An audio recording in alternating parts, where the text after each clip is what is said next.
broadcasting live from the Business RadioX studios in Woodstock, Georgia. It's time for KidBiz Radio. KidBiz Radio creates conversations about the power of entrepreneurship and the positive impact that journey can have on kids. For more information, go to kidbizexpo.com. Now, here's your hosts.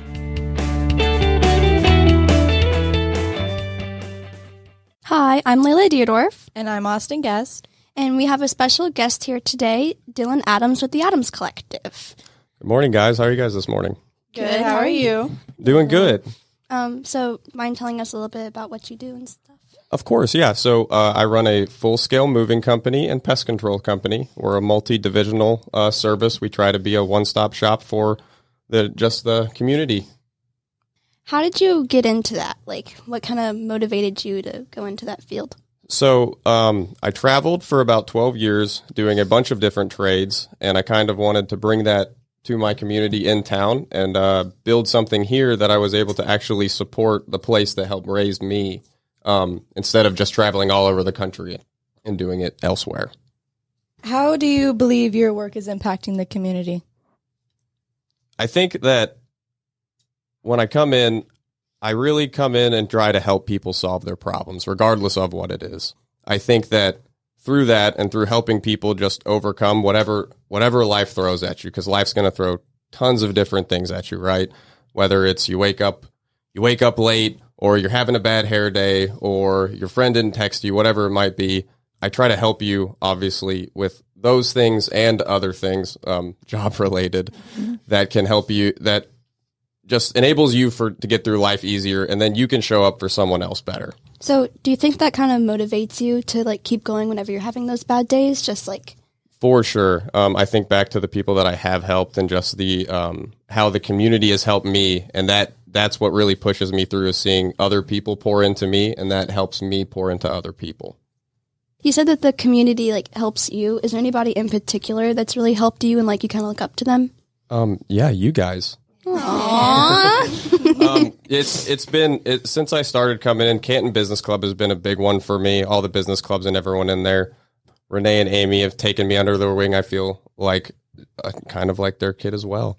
But it's literally the community and everyone that's in here. And I think that we live in a very, very special place that's different from I traveled the entire country for 12 years. So seeing the way that this place operates and having the ability to grow up here and just seeing how it's expanded and how we all pour into each other it's incredibly motivating, and it keeps me going.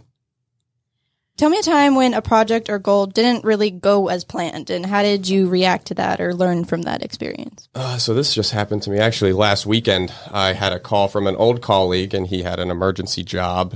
He needed to get a pipe changed out, and so I drove up to South Carolina to help him real quick.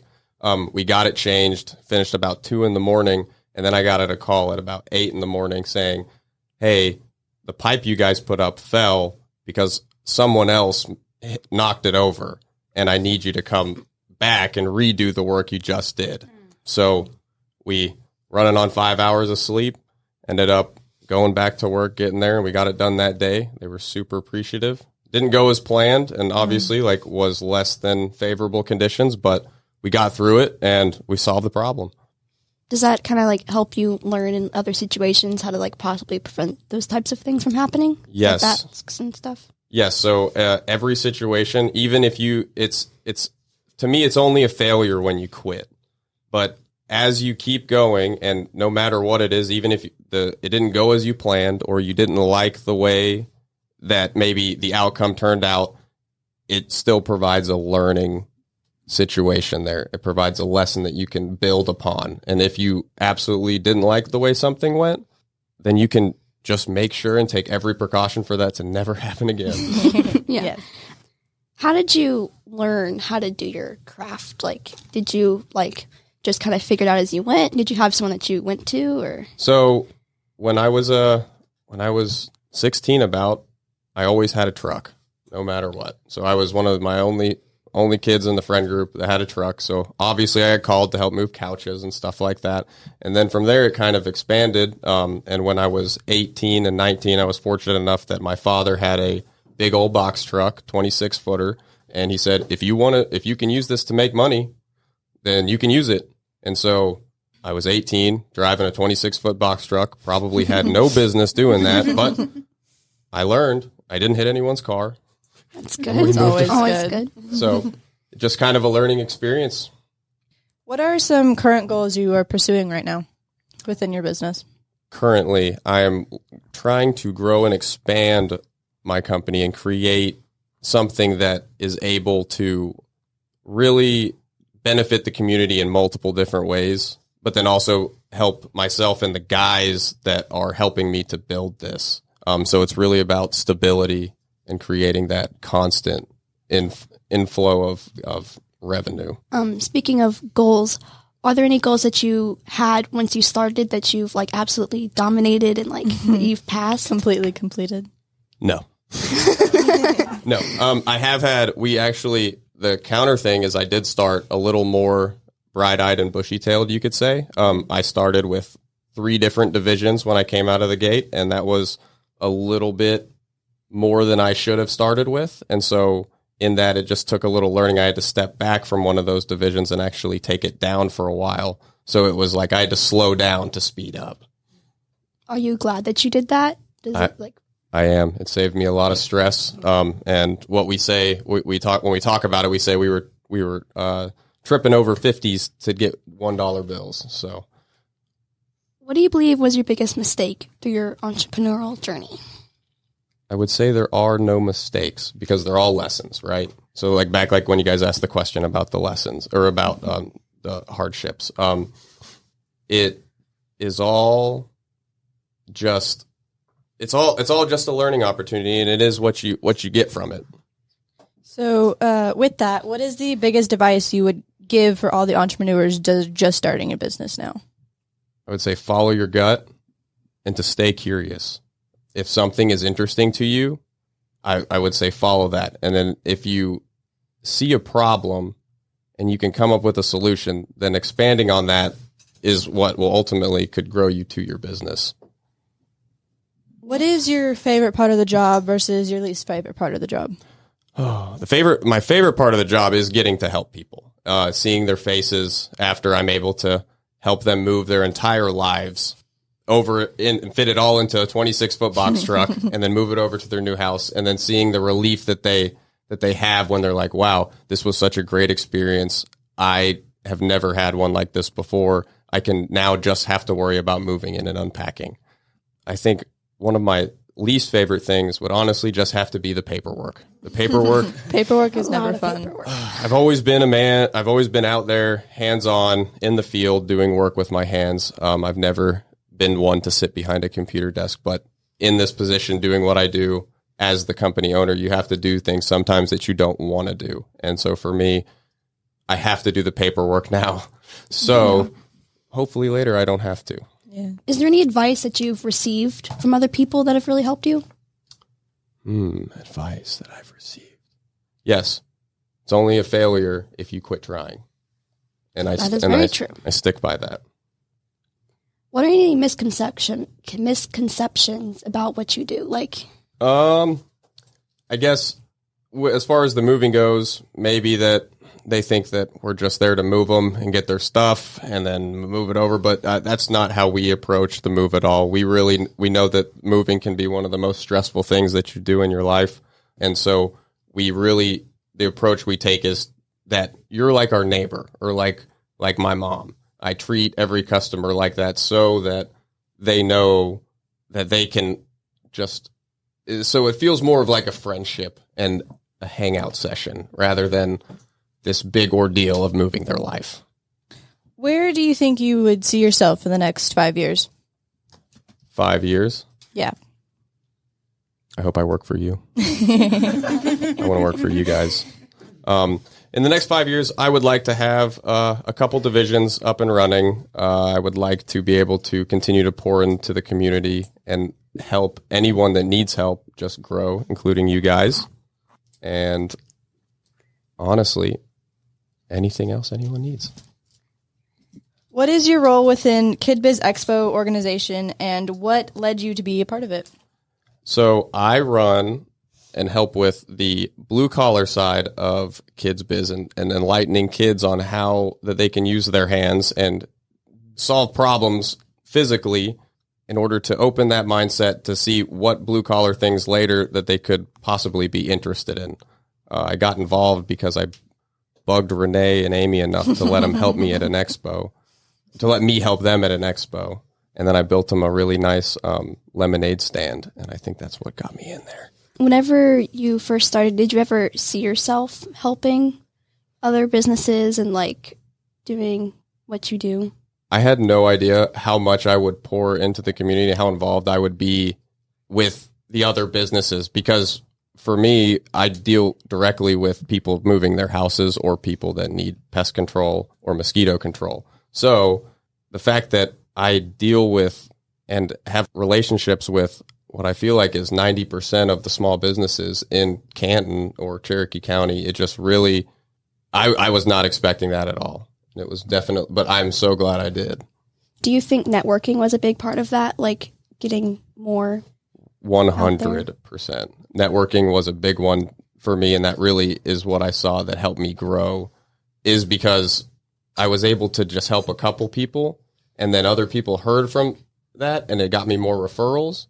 And it's just been, networking is 100%. It's the best way to reach out and get your name out there and actually just learn who's in your community and what it is that they need and how you can assist them.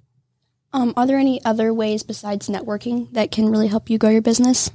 Cherokee Connect, Facebook Marketplace. Social media is it's a double-edged sword, but for business owners, it definitely is something that to utilize. We've done almost zero marketing, paid marketing, advertising, and between Canton Business Club and Cherokee Connect and everything online, it's kept us afloat. So what values do you think are important to you when you think about the kind of business you want to build? That's a good one. I think really, for me, something that an old maintenance man said to me once was that it doesn't matter the skill or the trade. It doesn't matter what you're doing. Anyone can be taught a skill or trade. What you can't teach is character and how to be as a person. So when I'm growing my guys, or if I'm looking to add guys, or what kind of environment I want to bring to my job and my workplace, it is one of just grace and understanding and empathy for whatever anyone's going through. And I think doing that and focusing on the culture of it is what really has made us so successful.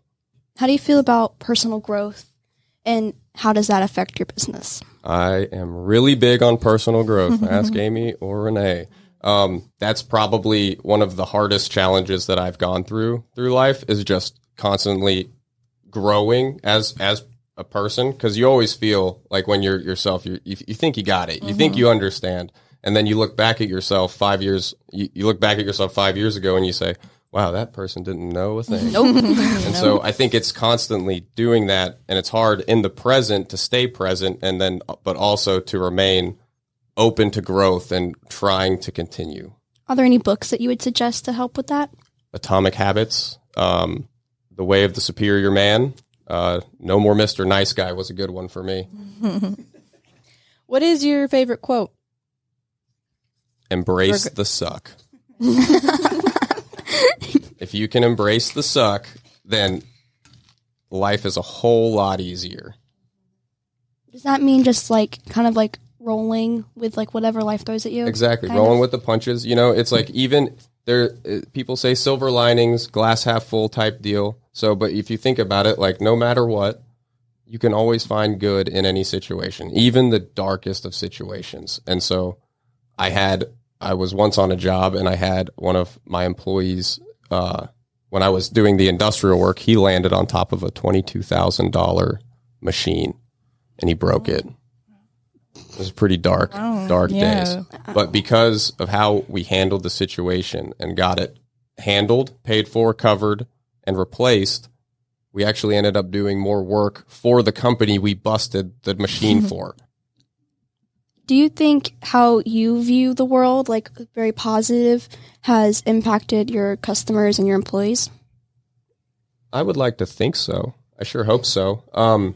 I think that that's one of the things that you wouldn't maybe really know, because they'll go, if you're really acting in selflessness, I think that they will go and spread that to someone else, and it's kind of like pay it forward type deal.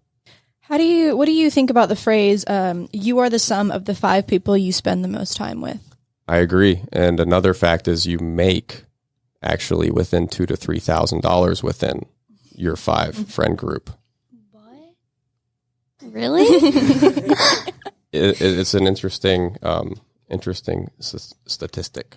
So like if you're a millionaire, right? Typically, you're probably going to hang out with other millionaires. Most likely. Because you guys are all in the same mindset, growth-wise, trying to grow. Not saying millionaires can't hang out with people that aren't millionaires, but typically they tend to surround themselves with that. And so if you look at the people you surround yourself with and you ask, it might be a little harder for you guys right now. You guys are probably in the top % of your age group bracket for money making. I hope so. Yeah. But as you get older and you look around and you see that, and you'll see that the people that are making more money are usually more focused on self-growth and being a better person. Whenever you're hiring people or choosing who to hang out with, do you look at what they value and how they act around others to help you make those decisions? Of course, yes. I always look around who I associate myself with, and I feel like I'm a pretty good judge of character. I also do believe in grace, though, and I feel like some people, like, I might like someone that you don't like, but I think that's all comes down to opinion and basically how that other person shows up in their life. So I think everyone deserves a fair shot until they show you otherwise. Mm-hmm. How do you go about goals? Like, if you set a goal for yourself, how do you try Go to about achieve pursuing that it? stuff? So the old way, what I used to do, this is something I'm actually currently working on. So what I used to do was I would just set a pretty broad goal and I would just aimlessly try to get there with no real direction or roadmap. What I'm working on now and constantly auditing myself on is I set a goal and then I reverse engineer it. So I'll set a year goal and then from there I break it down. Okay, how am I going to get there in a year? And I break it down into 6 months. Okay, if I'm going to be there in a year, where do I need to be in 6 months? And then I break it down more. Where do I need to be every quarter? Okay, where do I need to be every month?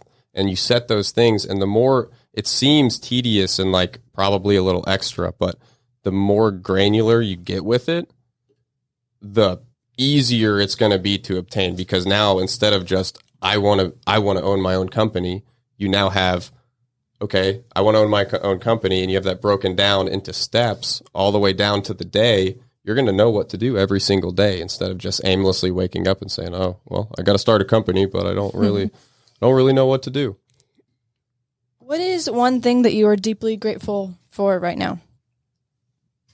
I probably sound like a broken record, but I'm really grateful for our community here. I'm really grateful for what the ability and the opportunity that has grown in Cherokee County and what it provides to people that want to start a business. Even like y'all selves, you guys have been to Canton Business Club and see how many people are there and how many people just really want you to win. Yeah. And it's genuine. Everyone really does want you to win. Yes, it is a very supportive community. You mentioned opportunity. So would you agree that like one of the biggest things with starting a business is just getting more opportunity? For sure. And I think that's really just life is the opportunity, and it's what you make of it. There can be a million opportunities in front of you, but the only opportunities that you'll get are the ones that you go out and actually execute on.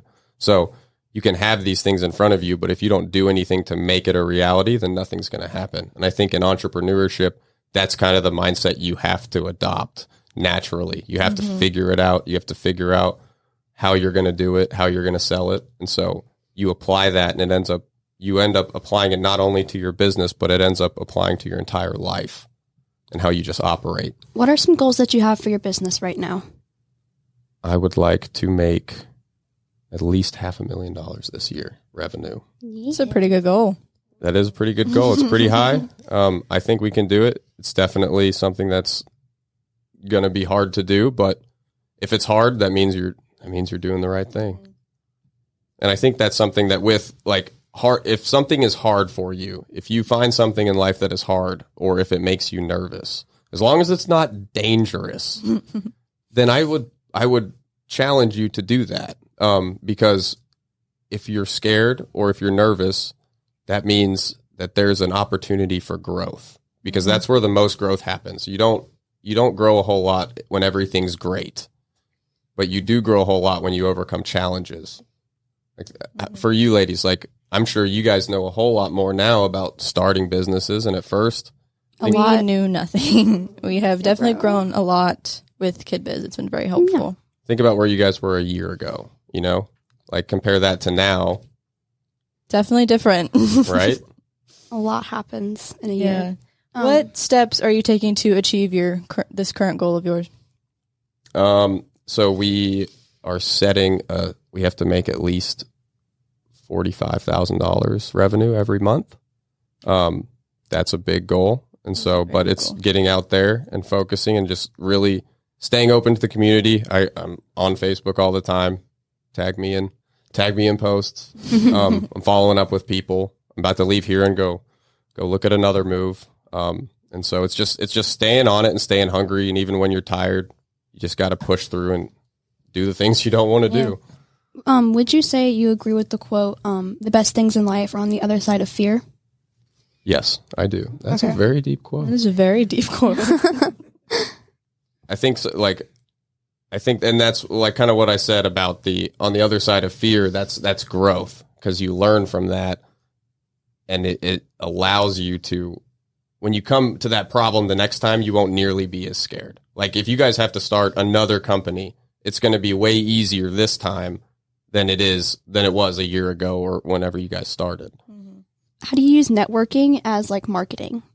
I think networking makes you able to grow a personal relationship and really allows, instead of them to know your business, to know who you are as a person. And I feel like if people know who like you are as a person, it makes them more able, it breeds a bigger connection between you and them, and they're more likely to refer you because you're not just a company that they don't just think of your product, they think of you. If you had the attention of the world for 5 minutes, what would you say? Okay. You had the whole world listening to you. For 5 minutes. For 5 minutes. What would you say? All right. This deep quote. Yeah, very deep question. If I had the world's attention for 5 minutes, I would challenge everyone to try and do a nice thing for someone else today. Reach out to an old friend or stranger and be present and intentional with them. I would implore everyone to actually listen. And when I say listen, that means actually listen. Most people don't fully listen. They just hear. And just try to grow that connection with them. And just try to be intentional and see where the universe and the world needs you. Where Cherokee County needs you. We all need help. Yeah, you don't have to change the whole world in one day. You can start small. Yep. And I think if everyone does one little thing, then the world would be a whole lot of a better place. Agreed. Yes. Where can people find you? What's your contact info? So you guys can find us on Facebook. We get tagged in Cherokee Connect a lot. We're the Adams Collective. You can schedule a free moving quote at adamscomoving.com or a free pest control quote at adamscopestcontrol.com. So we're going to play a little this or that just to wrap it up for fun. Cats or dogs? Dogs. Pool or the beach? I guess the beach or neither. Not a big one. Right? Breakfast or dinner? It used to be dinner, but now breakfast. Pie or cake? Cake. Superman or Batman? Batman, because he's a normal human like me. Okay, this one, Marvel or DC? This is gonna. I guess Marvel. Yes. All right. We would like to thank you for coming on to the KidBiz Radio podcast. Sorry. Yes, thank you very much. Well, thank you, ladies, and I appreciate it. This was fun. You guys, this was my first interview, and you did great. Yes, you did amazing. Thank you guys. Yeah, you guys asked really good questions. So anyone else that, if you guys come on this show, be ready. Be ready. You Come will prepared. get asked deep questions. You have to think.